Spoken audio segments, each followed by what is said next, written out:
आलीदेखि थालीसम्म, गोठदेखि ओठसम्म, आवाज विहीनको आवाज यो हो कृषि टेलिभिजन। हामी छौं 24 घण्टा तपाईको साथमा। नमस्कार, म जेबी शाह कार्यक्रम कृषि संवाद लिएर यहाँहरुमा उपस्थित भएको छु। कृषि संवादमा हामी कृषिको क्षेत्रमा विभिन्न भूमिका निभाउँदै गरेका विभिन्न संघ संस्था र निकायका प्रमुखहरू र जिम्मेवार व्यक्तित्वहरूलाई हामी कार्यक्रममा निम्त्याएर विशेष गरी कृषिका विषयमा संवादलाई अगाडि बढाउने गर्दछौं। र यसै क्रममा आज हामीसँग नुवाकोट जिल्लाको कृषि ज्ञान केन्द्रका प्रमुख केशव खनाल हामीसँग संवादका लागि जोडिनु भएको छ। म उहाँलाई स्वागत गर्न चाहन्छु। सर, स्वागत छ कार्यक्रम कृषि संवादमा। धन्यवाद, स्वागत छ। हजुर आराम हुनुहुन्छ सर? ठीक छ हजुर। हजुर, पछि यो नुवाकोट जिल्लाको हकमा हेर्दाखेरि चाहिँ त्यहाँको कृषिको समग्र अवस्थालाई कसरी चित्रण गर्न सकिन्छ सर? वास्तवमा नुवाकोट जिल्ला मध्य पहाडी जिल्ला भए तापनि यहाँ पनि विभिन्न क्षेत्रहरूको हावापानी पाइन्छ। तराईको जस्तो गर्मीदेखि एकदम चिसो हावापानी भएको ठाउँहरू यहाँ छ। र नुवाकोटमा चाहिँ अब हामीहरू चाहिँ तराई जस्तो गर्मी हुने ठाउँ पनि छ भनेपछि अलि चिसो हुने हाम्रो चाहिँ ककनी बेल्टहरू भयो, त्यसपछि दुप्चेश्वर बेल्टहरू भयो। यो साइडमा चाहिँ त्यो स्याउसम्म फल्न सक्ने चाहिँ ठाउँ छ। त्यस कारणले यहाँको बेल्ट अनुसार जस्तो हामीहरूको यो लिपु, पञ्चकन्या, खानसिङ फाँटहरू त्यो राम्रो चाहिँ खाद्यान्न बालीको चाहिँ पकेटहरू ब्लकहरू भएको क्षेत्र हो। त्यसमा चाहिँ धान बालीहरू, खाद्यान्नहरू, गहुँ बालीहरू, आलुहरू, विशेष गरेर चाहिँ खाद्यान्न बालीहरू र आलुहरू चाहिँ त्यो बेल्टमा लगाइन्छ। हुन त सबै क्षेत्रमा सबै बाली लगाइए तापनि विशेष गरेर चाहिँ त्यसलाई हामीले चाहिँ खाद्यान्न बालीको चाहिँ ब्लकको रूपमा लिएका छौँ। र त्यस्तै तरकारीको ब्लकमा हेर्नुहुन्छ भने सबै ठाउँमा तरकारी ब्लक भए पनि र विशेष गरेर चाहिँ यो बिदुरको केही भाग र मेगाङ गाउँपालिकाको किस्तानको गाउँलाई हामीले चाहिँ तरकारीको ब्लकमा लिन्छौँ। त्यस्तै दुप्चेश्वरको ब्लकहरू चाहिँ उच्च पहाडी क्षेत्रमा छ। त्यहाँ चाहिँ हामीहरूले चाहिँ बर्खे आलु, हिउँदे आलुहरूको चाहिँ ब्लकमा लिन्छौँ। त्यस कारणले चाहिँ अब ककनी साइडको चिसो हावापानीमा चाहिँ हामीले चाहिँ स्ट्रबेरी चाहिँ राम्रोसँग गर्न सक्छौँ। स्ट्रबेरीको लागि चाहिँ राम्रो ब्लक मानिएको छ। त्यस्तै अन्य जो चाहिँ उसको जो तारकेश्वर भयो, यिनी सबै सामान्य हेर्दाखेरि सबै ठाउँमा चाहिँ खेतीयोग्य जमिनहरू छ। तथापि दुप्चेश्वरको केही भागहरू धेरै चाहिँ जङ्गल र अलिक चिस्यान पहाडी भाग परेको हुनाले त्यहाँको क्षेत्रफलमा अलिक कमी छ। र तथापि हाम्रो सबै यो नुवाकोटको सबै क्षेत्रहरूमा चाहिँ खाद्यान्न, फलफुल, तरकारी बालीहरूमा चाहिँ राम्रोसँग खेती हुन्छ। हजुर, खाद्य सुरक्षाको हिसाबले चाहिँ कतिको छ? यहाँले भन्नुभयो सम्भावना त धेरै नै छन् र प्रयासहरू, ब्लकका कार्यक्रमहरू, विभिन्न जोनका कार्यक्रमहरू पनि सञ्चालनमा आएका छन् भन्ने खालको भन्नुभयो। यो खाद्य सुरक्षाको हिसाबले सुरक्षित जिल्ला हो? खाद्य सुरक्षा नुवाकोटमा चाहिँ नुवाकोटको आफ्नो पार्टिकुलर एरियालाई नुवाकोटलाई खाद्यान्नको लागि समस्या छैन। किनभने यहाँ चाहिँ त्यो हाम्रो खानसिङ फाँटहरू भयो, लिपु पञ्चकन्याको एरिया भयो, र त्यसपछि यो मदानपुर साइडहरू भयो, यो चाहिँ बिदुरको पनि केही साइडहरू भयो, मेगाङको चाहिँ तल्लो चाहिँ सामरी क्षेत्रहरूमा भयो। यहाँ पसल धान खेतीहरू राम्रो हुन्छ र धान खेतीहरू राम्रो हुन्छ। र यहाँ चाहिँ अब नेपालभरिमा आलुको बिउ सप्लाई हुने ठाउँ यही छ। यहाँको चाहिँ नेपालभरिमा आलुको बिउ डडेलधुरासम्म, स्याङ्जासम्म अनि कास्कीसम्म पनि यहाँको आलुको बिउहरू सप्लाई हुन्छ। त्यस्तै यहाँको बिउ उत्पादनमा चाहिँ विशेष भूमिका खेल्ने एउटा चाहिँ जागरुक कृषि सहकारी संस्था छ। यसले चाहिँ आफ्नो ब्रान्ड बनाएको छ बिउमा। खाद्यान्न बिउ उत्पादनमा धान र चाहिँ गहुँको लागि आफ्नो ब्रान्ड बनाएको छ। यसले चाहिँ विभिन्न ठाउँहरूमा पनि आफ्नो बिउ उत्पादन गरेर सप्लाई गरेको छ। त्यस कारणले आफ्नो सेल्फ नुवाकोटको लागि चाहिँ खाद्यान्नमा केही समस्या छैन। तथापि यहाँबाट चाहिँ बिउहरू पनि बाहिर चाहिँ निकासी हुन्छ। जस्तै कृषि बिउ उत्पादक सहकारीहरूले चाहिँ बिउ पनि बाहिर पठाइराख्नु भएको छ। र धानको र गहुँको बिउहरू, त्यस्तै आलुको बिउहरू आलुको बिउहरू यहाँबाट चाहिँ बाहिर गइरहेको छ। त्यसकारण यहाँको चाहिँ सबभन्दा ब्रान्ड बनेको छ यो आलुले। नुवाकोटको आलु भनिसकेपछि यहाँको चाहिँ आलुहरू चाहिँ विभिन्न किसिमको चाहिँ आलुहरू उत्पादन गर्नुहुन्छ र विशेष गरेर चाहिँ हिउँदे सिजनको आलुहरू यहाँको धेरै चाहिँ पोटेन्सियल र प्रोडक्सन बढी हुन्छ। तथापि बर्खे सिजनको आलुहरू पनि केही भागमा फाटे बर्खे सिजनको आलु पनि हुन्छ। उत्पादनको क्षेत्रमा भूमिका निभाइरहेका किसानहरूको अवस्था के छ? एकल रूपमा उहाँहरू अगाडि बढिराख्नु भएको छ कि अथवा समूह सहकारी मार्फत चाहिँ खास गरी उत्पादनलाई अगाडि बढाइएको के पाउनु भएको छ सर? यो दुवैतर्फ छ। यहाँ अहिले चाहिँ पहिले हामीले चाहिँ किसानहरूलाई चाहिँ धेरै किसानहरू छरिएर बस्नुभएको थियो। उहाँहरू चाहिँ साना निग्रामुखी खेती किसानी गर्नुहुन्थ्यो। उहाँहरूले हामीले बिस्तारै यो हाम्रो चाहिँ करिब 8-10 वर्षसम्म ट्रेन के हो भने हामी नुवाकोट मात्र नभनौँ सबै ठाउँमा यस्ता छरिएर गएका साना सीमान्तकृत किसानहरूलाई चाहिँ हामीले इन्डिभिजुअल सेवा दिन गाह्रो हुन्छ। तपाईँहरूले इन्डिभिजुअल सेवा व्यक्तिगत रूपमा सेवा लिन पनि गाह्रो हुन्छ। त्यसकारण तपाईँहरू समूह सहकारीमा बनेर आउनुहोस् र तपाईँहरूलाई समूह सहकारी मार्फत हामीले सेवा सुविधाको उपलब्ध गराउँछौँ भनेर हामीहरूले चाहिँ धेरै ठाउँमा सबै ठाउँमा समूह बनाएर काम गरेका छौँ, सहकारी बनाएर काम गरेका छौँ। र तथापि अहिलेको लेटेस्ट ट्रेन्ड कस्तो छ भने समूह सहकारीमा पनि हुनुहुन्छ र तथापि कोही किसानहरू अलिकति जोसँग आर्थिक क्षमता राम्रो छ र आर्थिक रूपले सबल हुनुहुन्छ, उहाँहरूले व्यक्तिगत रूपमा ठुलो फर्महरू सञ्चालन गरेर पनि काम गर्नुभएको छ। उहाँहरूले व्यक्तिगत रूपमा पनि त्यस्ता फार्महरू आफै निजी क्षेत्रमा सञ्चालन गरेर चाहिँ तरकारीका फार्महरू, फलफुलका फार्महरू र बिउबिजनका फार्महरू पनि आफू सेल्फ पनि खोल्नुभएको छ।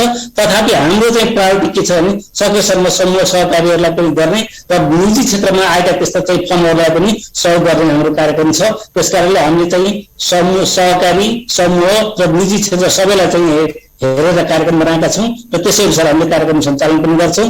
र अहिलेको युवाको कुरामा हेर्ने भने हाम्रो विशेष गरेर चाहिँ समूह भन्दा पनि अहिले विस्तृत रूपमा सहकारीहरू आएका छन् र कार्यक्रम सञ्चालन गर्ने, कार्यक्रमहरू सञ्चालन गर्ने र केही निजी फर्महरू, उद्यमीहरू पनि हुनुभएको छ। उहाँहरूले पनि कार्यक्रम राम्रो सञ्चालन गर्नुभएको छ। हजुर, उहाँहरूसँग चाहिँ समूह तथा सहकारीहरूसँग चाहिँ यहाँको एउटा सहकार्य कसरी हुने गरेको छ सर?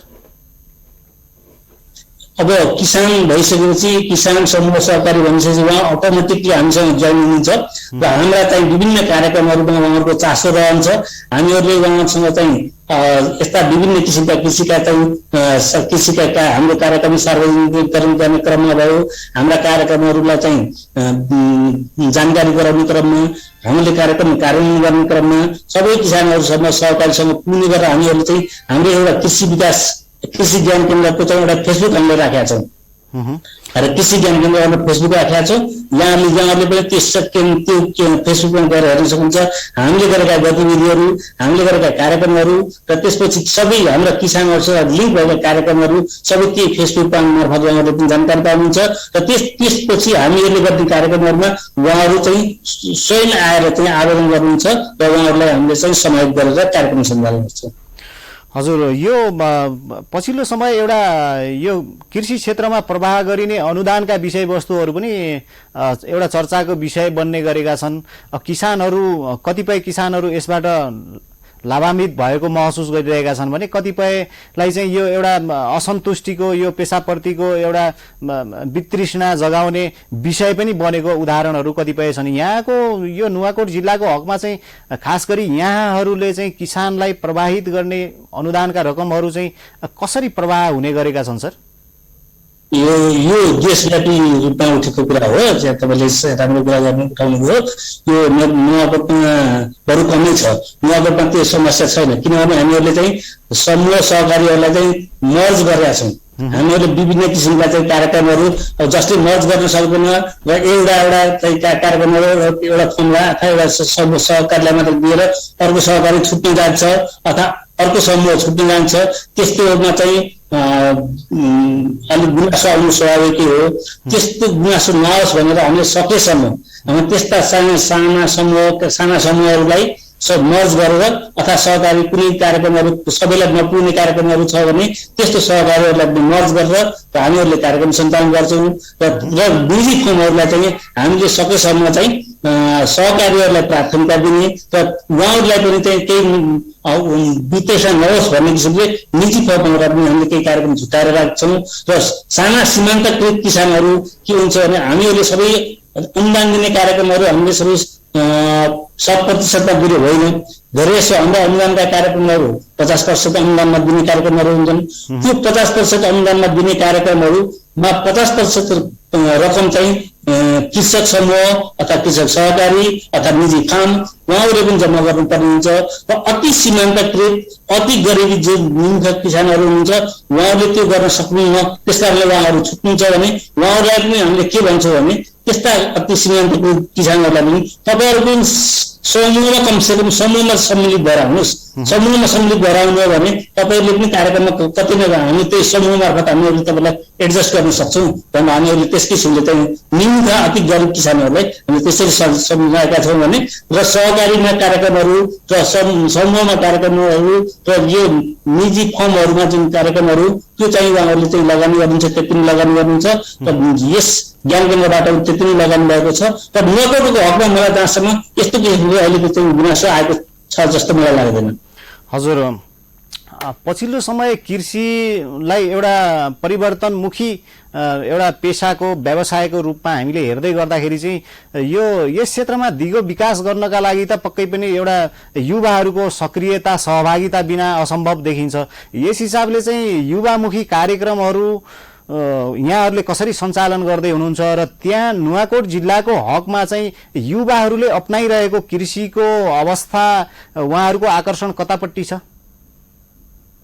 एकदम राम्रो क्वेसन सोध्नुभयो। हामीहरूमा अहिले के छ भने युवामुखी कार्यक्रम भनेर चाहिँ ठिकै तुतेर आएको कार्यक्रमहरू छैन।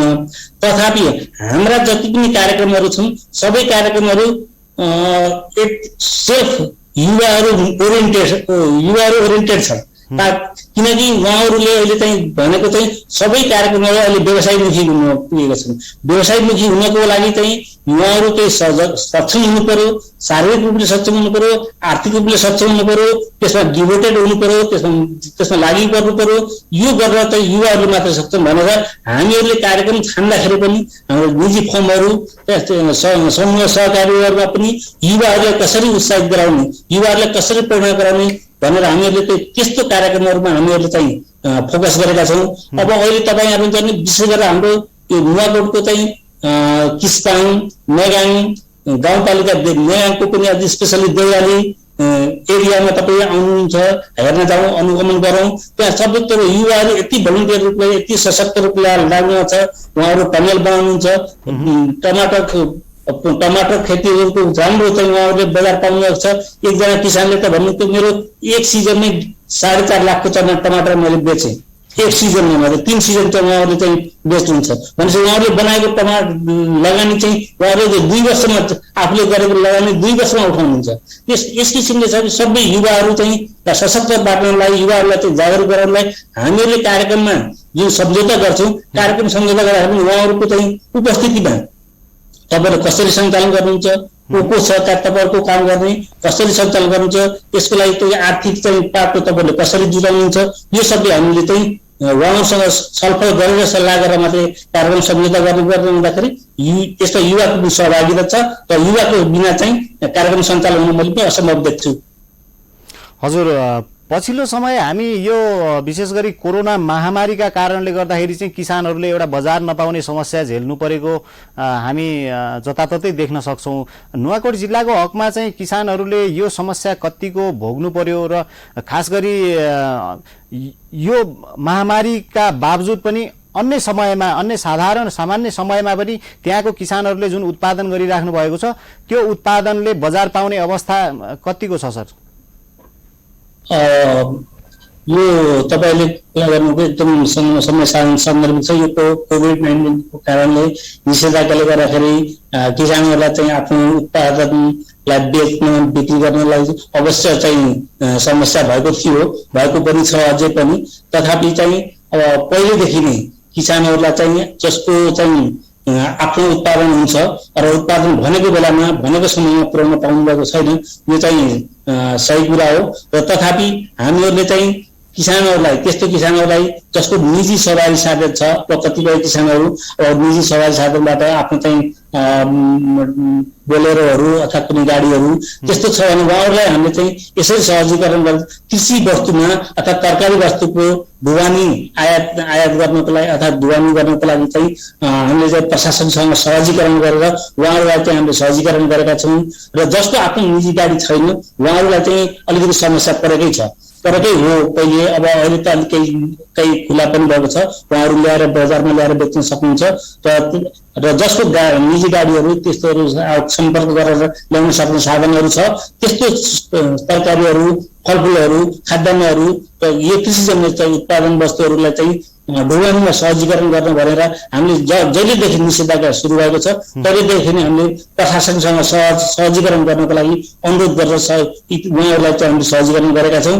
र यहाँबाट चाहिँ जस्तै यहाँको पञ्चकन्या, शिवपुरी साइडबाट हुने उत्पादनहरू धेरै जसो काठमाडौँसम्म पनि जान्छ, किनभने त्यताबाट चाहिँ पोखा छरेको बाटो हुँदै अहिले चाहिँ काठमाडौँको बाटो पनि नजिक, काठमाडौँ पनि नजिक छ। त्यसकारण उहाँहरूले उतातिर लानको लागि पनि केही सहजीकरण हामीहरूले गरेका छौँ। र यसको लागि पनि अब जुन कार्यालयबाट अथवा गत सालमा अब हामीहरू केही यसबाट पनि जुन कार्यालयबाट पनि अनुदानमा उहाँहरूलाई चाहिँ भ्यानहरू पनि उपलब्ध गराइएको थियो। त्यस कारणले उहाँहरूलाई चाहिँ हामीले व्यावसायिक रूपमा जानलाई, व्यावसायिक कृषकहरूलाई चाहिँ कसरी पनि बजारीकरणमा चाहिँ समस्या नहोस् भनेर हामीहरूले प्रशासनसँग चाहिँ समन्वय गरेर सहजीकरण गरेका थियौँ। हजुर, पछिल्लो समय हामीसँग रहेका विभिन्न रैथाने बालीहरूको पनि चर्चा हुने गरेको छ, यसको महत्त्व पनि छ। र यो सँगसँगै एउटा जैविक उत्पादन, अर्ग्यानिक उत्पादन, अर्ग्यानिक खाद्यान्नको महत्त्व पनि पछिल्लो समय बढेर आएको छ। यो रैथाने बाली संरक्षण र जैविक खेती पद्धतिका हिसाबले चाहिँ नुवाकोट जिल्लामा चाहिँ कस्ता गतिविधिहरू अथवा यसलाई कुन रूपमा हेरिएको छ? अब अलिकति यो कन्ट्रोभर्सी जस्तो मान्छेले मान्छन् होइन, जैविक खेती प्राङ्गारिक गरेर चाहिँ अलिकति व्यवसायीकरण भन्दाखेरि कन्ट्रोभर्सी जस्तो हुँदो रहेछ। तथापि हामीहरूले चाहिँ त्यसमा पनि हामीले पूर्ण रूपमा जैविक रूपमा चाहिँ भनेर त भन्न सक्दैनौँ। हामीले चाहिँ किसानहरूलाई एवारनेस के गर्न सक्छौँ भने तपाईँहरूले चाहिँ यस किसिमले चाहिँ विषादीहरू प्रयोग गर्न सक्नेसम्म हामीले चाहिँ यस किसिमले विषादी प्रयोग नगरिकन चाहिँ कन्ट्रोल गर्न सकिन्छ। विषादीहरूको प्रयोगको चाहिँ यसका वैकल्पिक उपायहरू यो छन्। कसरी चाहिँ विषादी प्रयोग नगरिकन खेती गर्न सकिन्छ यस बारेमा हामीले किसानहरूलाई सजगता गराएका छौँ। तथापि उहाँहरू चाहिँ त्यसमा पनि त्यति गर्दा पनि सक्दैन भने अर्ग्यानिक विषादीहरू के कस्तो छ, अर्ग्यानिक विषादीहरू कसरी प्रयोग गर्न सकिन्छ यस किसिमले पनि हामीहरूले किसानहरूलाई सम्झाएका छौँ। र रैथाने बालीको कुरामा गर्दाखेरि नुवाकोटमा खासै त्यस्तो चाहिँ रैथाने बालीहरूको अलि कोदोहरू छ र लट्टेहरू छ र यता म्याङ साइडमा कोदोको बाली र त्यसपछि घिउको बालीहरू छ लगायतको कुरामा चाहिँ यहाँ ट्याक्कै स्थानीय बालीहरू हो। र त्यसपछि हामीले रसुवा जिल्ला पनि हेर्छौँ। रसुवा जिल्लाकोमा चाहिँ त्यहाँको कालो मसुर भन्ने छ, कालो मसुर प्रबन्धनको लागि हामीले चाहिँ कार्यक्रम सञ्चालन गरेका छौँ। र त्यसपछि त्यहाँको रसुवा जिल्लामा हामीले चाहिँ त्यहाँको रैथाने बाली प्रवर्धन गर्नु भनेर अहिले चाहिँ रैथाने बालीको बिउहरू संरक्षण गर्नको लागि चाहिँ हामीले चाहिँ कार्यक्रम राखिरहेका छौँ। त्यसपछि हामीले जौको लागि पनि हामीले चाहिँ उसको चाहिँ मूल बिउहरू हामीले दोलखाको काभ्रे भन्ने ठाउँबाट रिसर्च सेन्टर हो त्यहाँबाट पनि ल्याएर चाहिँ उहाँहरूलाई चाहिँ यो जौको पनि प्रवर्धन गर्नुपर्छ, संरक्षण गर्नुपर्छ भनेर हामी त्यस किसिमको रैथाने बालीको लागि पनि कार्यक्रम छुट्याइदिएका छौँ। र त्यसपछि यो संरक्षणको लागि पनि हामीहरूले उहाँहरूलाई चाहिँ केही सचेतना गराएका छौँ। हजुर, थप उत्पादनको सम्भावनाको हिसाबले हामीले हेर्दाखेरि चाहिँ नेपालको समग्र नेपालमै एउटा समस्याको रूपमा रहेको एउटा साना सिँचाइ आयोजनाहरूलाई प्राथमिकता दिएन भन्ने खालको छ। र यो सँगसँगै एउटा बाँझो जमिनहरू चाहिँ प्राय परम्परागत खेतीलाई छोडेर नयाँ खेतीमा चाहिँ किसानहरू गइ नसकेको अवस्थामा चाहिँ जग्गाहरू बाँझो रहेको अवस्था पनि छ। यो नुवाकोटको हकमा चाहिँ कृषि क्षेत्रमा देखिएका यी लगायत अरू के समस्याहरू रहेका छन् सर?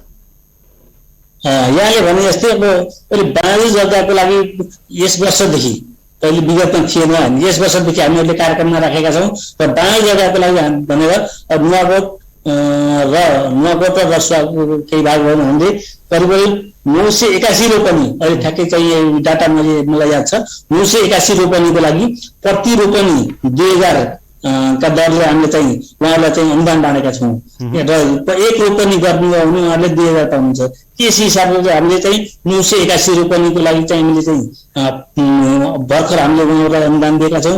उहाँहरूले चाहिँ त्यो रोपनी बाँझ कम्तीमा 2 वर्षदेखि 3 वर्षदेखि बाँझ रहेको जग्गाको प्रमाणित गराउनु पर्यो र आफ्नो कुन कितामा गर्नुपर्ने त्यो किता चाहिँ उल्लेख गरेर त्यो प्रमाणित गराएर लिएर आएपछि त्यसपछि त्यो पहिलेको भेरिफाई गर्न हाम्रो चाहिँ कृषि प्राविधिक जानुहुन्छ र उहाँहरूले चाहिँ सम्पन्न गरिसकेपछि उहाँले फलफुल लगाउनु भएको छ अथवा त्यसमा जोतेर चाहिँ मकै लगाउनु भयो, त्यसमा जोतेर तरकारी लगाउनु भयो, त्यसमा जोतेर अन्य चाहिँ धानको खेती गर्नु 3 वर्षदेखि जुन बाँझो रहेको जग्गामा धानै रोप्नुभयो अथवा फलफुल रोप्नुभयो, तरकारी रोप्नुभयो अथवा चाहिँ घाँसे बाली रोपे पनि हामीले दिने कार्यक्रम छ। तर हामीले घाँस बालीमा हामीले हेरेनौँ, हामीले चाहिँ फलफुल तरकारी र खाद्यान्न बालीमा चाहिँ जसले गर्नुभएको छ उहाँहरूलाई चाहिँ अनुगमन गरेर 981 रोपनीको लागि चाहिँ हामीले चाहिँ यो वर्ष कार्यक्रम राखेका थियौँ। त्यो वर्ष कार्यक्रम हाम्रो अर्को वर्ष पनि निरन्तरता हुन्छ। हजुर सर, हामी कार्यक्रमको अन्तिम चरणमा आइपुगेका छौँ। अन्त्यमा चाहिँ यहाँ एउटा ज्ञान केन्द्रको प्रमुखको हैसियतले एउटा लामो समयसम्म कृषि क्षेत्रमा चाहिँ एउटा भूमिका निभाइरहँदाखेरि यहाँको लामो अनुभवले चाहिँ समग्रमा नेपालको कृषि क्षेत्रलाई चाहिँ साँच्चीकै आधुनिकता र उत्पादनमुखी कृषिलाई निर्माण गर्न आवश्यक के कुराहरू चाहिँ यहाँले आवश्यक देख्नुहुन्छ? कृषि क्षेत्रलाई समृद्धितर्फ लग्नका लागि चाहिँ यहाँको सल्लाह सुझाव आग्रह के छ सर? अब यो कृषि क्षेत्रलाई अब व्यवसायीकरण र उद्योगीकरण गर्नको लागि वास्तवमा चाहिँ हामी अब चाहिँ कृषिलाई चाहिँ निर्वाहमुखीबाट व्यवसायीकरण र व्यवसायीकरणबाट औद्योगिकरण यो कुरा बुझ्नुपर्छ। हामीले निर्वाहमुखी खेतीबाट हामी सम्भव छैन। अब खेती प्रणाली विकास छ, यसलाई चाहिँ अब निर्वाहमुखीबाट हामी व्यवसायीकरणमा जानुपर्छ। व्यवसायीकरणबाट फेरि त्यसलाई चाहिँ व्यवसायीकरण मात्रै नभएर त्यसलाई चाहिँ औद्योगिकरणको रूपमा लानुपर्छ। जस्तो हामीले चाहिँ कफी उत्पादन गरेर कफीलाई चाहिँ व्यवसायीकरण गर्ने, कफीको मात्रै उत्पादन गरेर कफीको तेली मात्रै व्यवसायीकरण गर्ने, त्यसलाई प्रशोधन गर्ने, त्यसलाई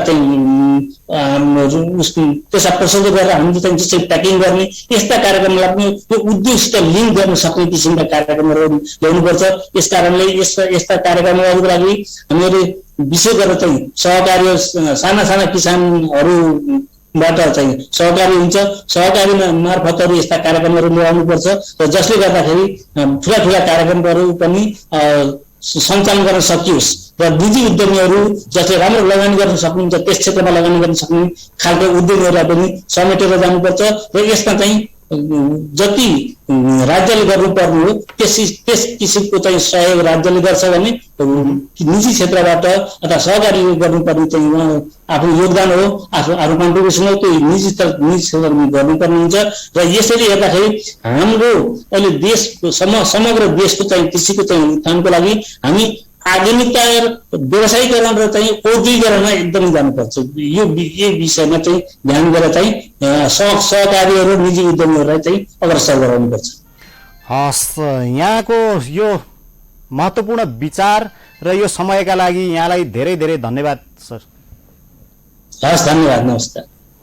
हजुर दर्शकबिन, उहाँ हुनुहुन्थ्यो नुवाकोट जिल्लाको कृषि ज्ञान केन्द्रका प्रमुख केशव खनाल हुनुहुन्थ्यो। उहाँले एउटा महत्त्वपूर्ण कुरा के गर्नुभयो भने कृषिको दिगो विकासका लागि, कृषि मार्फत समृद्धि हासिल गर्नका लागि हामीले कृषिलाई व्यावसायीकरण मात्र होइन, यसलाई व्यावसायीकरण पछि फेरि औद्योगिकरण गर्दै लानुपर्छ र कृषिमा आधारित उद्योगहरू चाहिँ सञ्चालन हुनुपर्दछ र उद्योगसँग जोडिएको कृषिलाई चाहिँ हामीले अपनाउनुपर्छ। यसका लागि चाहिँ सरकारले मात्र होइन, एउटा किसान व्यक्तिगत रूपमा एउटा किसानले मात्र होइन, यो चाहिँ सहकारी मार्फत चाहिँ यस्ता अवधारणाहरू कार्यक्रमहरू चाहिँ अगाडि बढेछन् भने छोटो समयमा चाहिँ कृषि क्षेत्रले चाहिँ दिगो विकास र समृद्धि हासिल गर्न सक्दछ भन्ने उहाँको एउटा अवधारणा रहेको छ। यो सँगसँगै कार्यक्रमको समय यही सकिएको छ। कार्यक्रम हेरिसकेपछि सल्लाह सुझाव र प्रतिक्रिया अवश्य दिनुहोला। हामी निरन्तर कृषि संवाद दिएर यहाँहरूमाझ दैनिक रूपमा प्रस्तुत भइरहेका छौँ र कार्यक्रमको को सल्लाह सुझाव र प्रतिक्रियाको अपेक्षा गर्दै कार्यक्रमबाट म जेबी शाह बिदा हुन चाहन्छु। कृषि टेलिभिजन भने हेर्दै गर्नुहोला। जय कृषि, जय किसान, समृद्ध कृषि हाम्रो अभियान।